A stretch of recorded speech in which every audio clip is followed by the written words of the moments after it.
BS Nutrition, and we're going to talk about Ozempic. Stay tuned.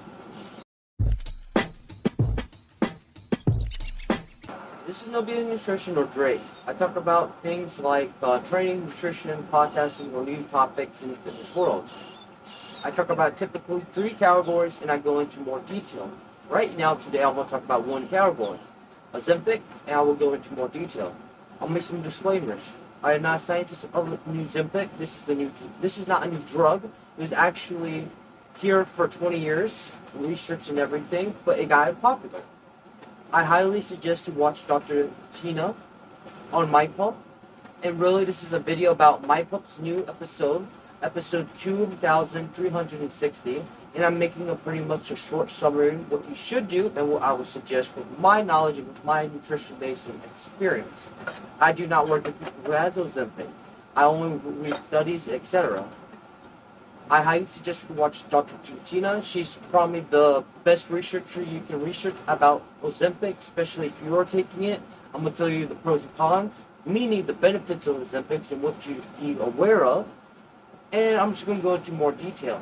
So, Ozempic, MyPump episode 2360. The guest is Dr. Tina. This is just a summary.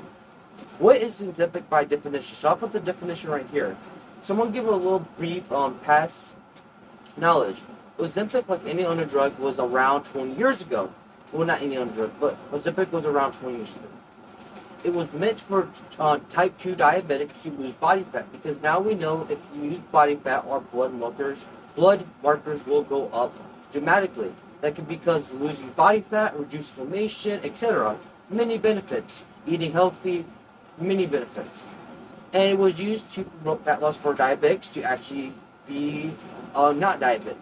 That was what Ozempic was for. But now we see in the fitness world, Ozempic is using for typically normal people who wants to lose 10 to 20 pounds of fat, which is not a lot of fat compared to the obese individual that wants to lose 100 pounds of fat.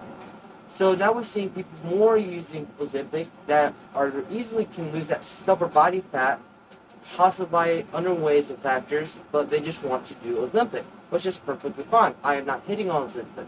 And before we get into it a little more deeper, I do not hate Ozempic. I don't think it's good or bad. I think that you should, if you do not have experience on building habits or do not have experience into fitness, I highly suggest being a nutrition coach or someone to look it over with you. Not just because you're a doctor, because I suggest you hire somebody like a nutrition coach to look it over with you so you can be safe.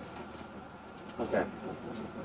What is a GLP-1 and could it be a peptide? A GLP-1 is a respondent of Ozempic. It's the same thing. Ozempic regulates ghrelin and leptin. If you have more leptin, you will eat less. That will Ozempic do. Ozempic makes your leptin higher than your ghrelin, so in the result of that you eat less calories.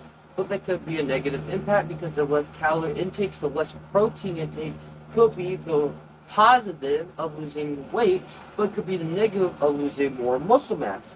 And we know that if we lose more muscle mass, then body fat even, will be more unhealthier. It'll be a negative overall. So, for example, if you lose 20 pounds of weight, but 15 pounds of that is muscle, and 5 pounds of that fat, that is a shitty ratio. That is not a good ratio. So I just want to give that explanation real quick. And could it be a peptide? Dr. Tina actually says Ozempic, I'm going to paraphrase, is a peptide. The reason why she said it like that because of the benefits of the recovery aspects, the reduced inflammation because that's due to the calorie, the brain function, and the breaking of the habit. So if you know a family member that's breaking their drug addiction by taking Ozempic or drinking or alcoholic, etc., it might be due to the Ozempic because it's actually a responder of peptide. What is a peptide? Peptide is it's what the body is used to. Like, for example, how would I say this? Peptides is something that the body is used to and can regulate very easily. Then a drug. A drug is differently. A drug is a chemical that the body doesn't really tolerate because it never had it in their system before. A peptide like BPC 500 will go great with your body because your body's used to regulating that peptide. So it's not like an injectable, but it can be an injectable. But what I'm saying is, it is a peptide pretty much. She don't have studies per se. Maybe I'm not too sure. She might have studies. I don't know. But if she does, she might correlate as a peptide because of the benefits I just listed: recovery, brain fog, and improving of the gut. I don't like to compare it to BPC 500 because it's not quite as that, but the recovery aspect is similar in a sense. In a sense, of course. And that's really it for that. Could it be a peptide? Yes, it could be a peptide, and that's what we're learning right now. During this process, we do not have a lot of studies about this. We have multiple studies about people doing other things with Ozempic, so I highly suggest you dabble into that. And I'm going to talk about the second part. Dr. Tina talks about GLP-1s and the benefits. Like I listed, she did talk about the benefits of improving brain fog, etc. But she also talks about the lack of GLP-1s. She explained that we might have a lack of GLP-1s, like, for example, let's say you have a micronutrition problem, right? She explained it in that sense. I will explain in that sense. So let's say you have a lack of GLP-1, leptin hunger, right? Leptin and ghrelin, singles. And you looked in your hunger or your ghrelin is very high and your leptin is very low. So a GLP-1 might help with that problem and make you drop more body fat because you will eat less as a result of that. We might be deficient on GLP-1s. That is what I'm trying to say. We might be deficient on GLP-1s. Deficiency. So maybe someone who is insulin sensitivity, but she explained it in the video, she was insulin sensitive, but it didn't show in her records, but now she realized that that could be because she was lacking GLP-1s. And I'm paraphrasing so many times throughout this video, guys. I highly suggest you check it out. She's in the description below. My pick is in the description below. I'm trying my best right now, and I highly suggest you look Dr. Tina. She knows more information about this. I have no idea. I'm just paraphrasing what I learned, and I thought this topic would be interesting to share. So I highly suggest looking it up. But she talks about the clips, she talks about the benefits, and she also talks about the negatives. We'll get into that later, but right now, she's thinking that it could be a peptide. She honestly believes it's a peptide because of the benefits. She honestly proven the fact that we might be deficient on GLP-1s. Well, of course, this will take time. We're not too sure right now. I don't think that was a statement. I think that was just a brief idea, but that could be a statement. I'm not too sure. But yeah. Okay, the last part. Dr. Tina talks about the 3 habits. So I don't want you guys to think this Ozempic medicine is going to help you with your habits. Not necessarily. If you're not sleeping right, nutrition is not right from the beginning before taking Ozempic, or your habits, meaning training, is not correct, then getting off Ozempic is so many studies now.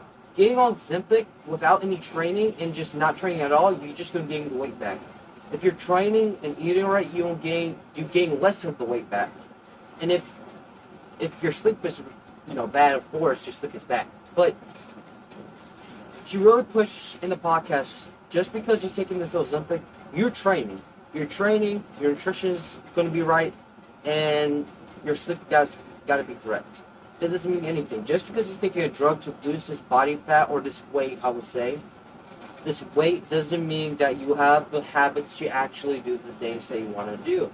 So you have to make sure your nutrition is still correct, because what's going to happen is if you're used to eating a lot of McDonald's, and you get on to the Ozempic medication, you just eat less McDonald's. And then when you get back off, you eat more McDonald's again.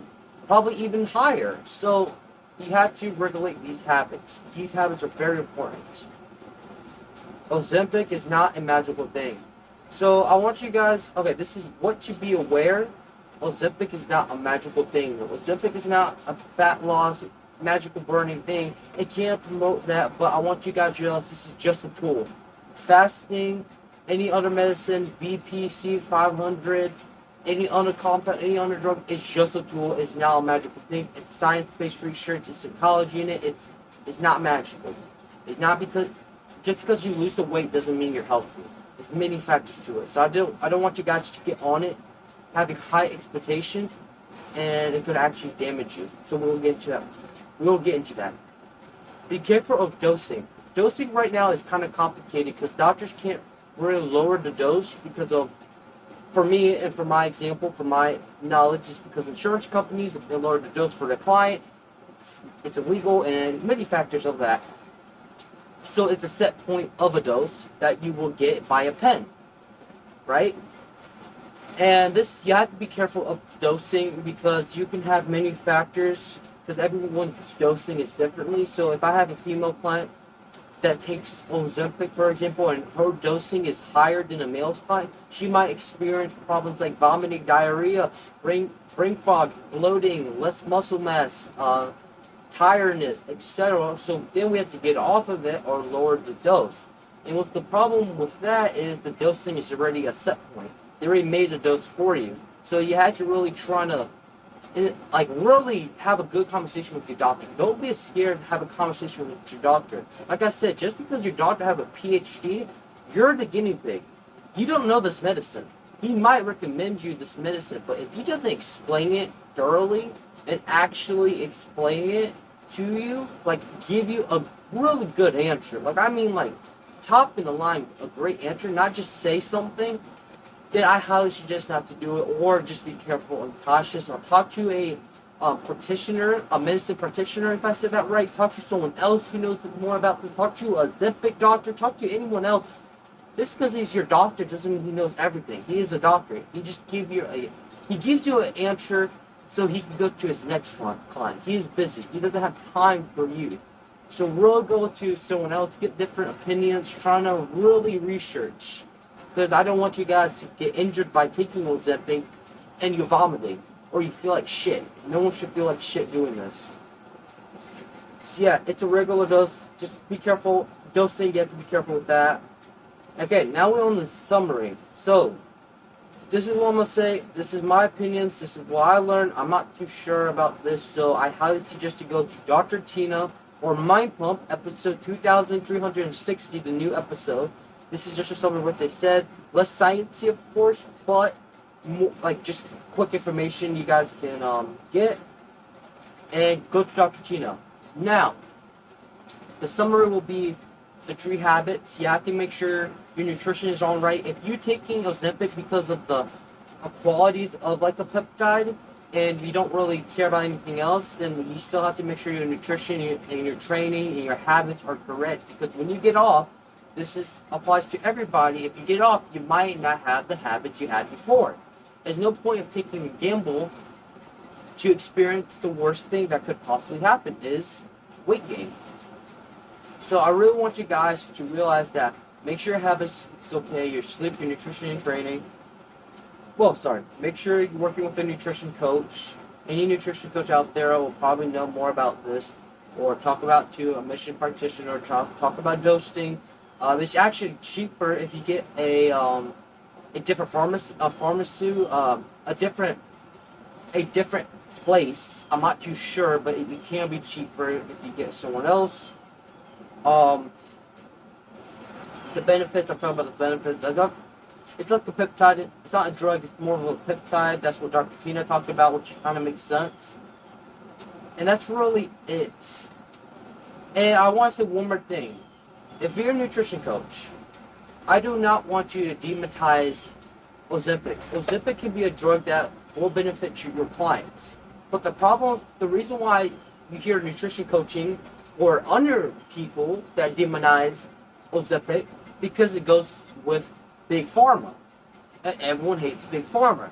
And also the reason why nutrition coaches probably demonizing Ozempic is because the fact that have a scarcity mindset. So if their clients will lose the weight by themselves, they think they're not going to be in business, which is not true.